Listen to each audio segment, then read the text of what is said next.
नमस्कार, आप देख रहे हैं सबसे तेज न्यूज। एक्टर बनने घर से भागे थे मुकेश साहनी, बन गए बिहार के मिनिस्टर। जानिए वीआईपी प्रमुख का सियासी सफर। कहा जाता है मुकेश सहनी ने पैसे के दम पर बिहार की राजनीति में एंट्री मारी थी।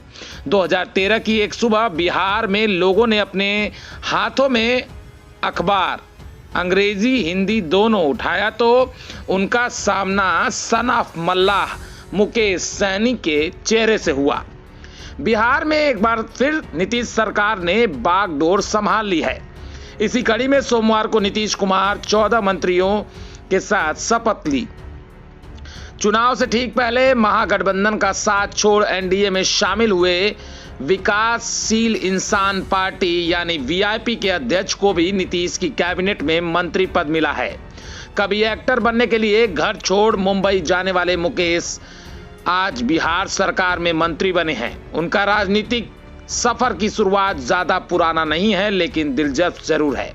कहा जाता है मुकेश सहनी ने पैसों के दम पर बिहार की राजनीति में एंट्री मारी थी।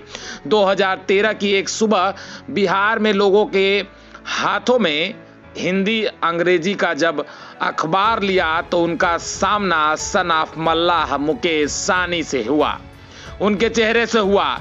यह ऐसा नाम था जिसने बारे में उन दिनों लोग कम जानते थे। उस विज्ञापन के बाद अखबारों में मुकेश का एक और विज्ञापन छपा जिसमें उनका मोबाइल नंबर भी शेयर किया गया। इसके बाद अखबारों, सोशल मीडिया, बिहार की जनता के बीच सन ऑफ मल्लाह का बोलबाला बढ़ता चला गया। मुकेश सहनी की किस्मत का साथ कहें या फिर सही फैसला, उन्होंने 2020 के विधानसभा चुनाव से ठीक पहले महागठबंधन का साथ छोड़ दिया। उन्होंने तेजस्वी यादव के पीठ में छुरा भोंकने का भी आरोप लगाते हुए कम सीट देने की बात कही थी। महागठबंधन की प्रेस कॉन्फ्रेंस में उनकी पार्टी ने हंगामा भी किया। बाद में एनडीए के साथ आ गए, जिसके बाद बीजेपी के अपने खाते की 11 सीट दी। 4 सीट पर वीआईपी के उम्मीदवारों को जीत भी मिली। 19 साल की उम्र में मुकेश घर छोड़कर कुछ बड़ा करने के लिए मुंबई की ओर चले गए। शुरुआत में मुकेश ने एक सेल्समैन की नौकरी की। इसके दौरान मुकेश के दिमाग में फिल्मों, टीवी सीरियल्स और शो के सेट बनाने के बिजनेस का आइडिया आया। मुकेश ने जब इस फील्ड में मेहनत की तो किस्मत ने भी उनकी मदद की। मुकेश के लिए सबसे बड़ा मौका उस वक्त आया जब नितिन देसाई ने उनको देवदास का सेट बनाने का काम दिया। इस धंधे में शुरुआती सफलता मिलने के बाद मुकेश सिनेवर्ल्ड प्राइवेट लिमिटेड नाम की कंपनी भी बनाई। उनकी मेहनत के दम पर मुकेश ने महज कुछ ही समय में खूब पैसा और नाम कमाया, जिसके बाद उन्होंने राजनीति में हाथ आजमाने का निर्णय लिया। मुकेश ने 2019 के लोकसभा चुनाव की घोषणा से कुछ महीने पहले ही नवंबर 2018 में अपनी अलग पार्टी की घोषणा की।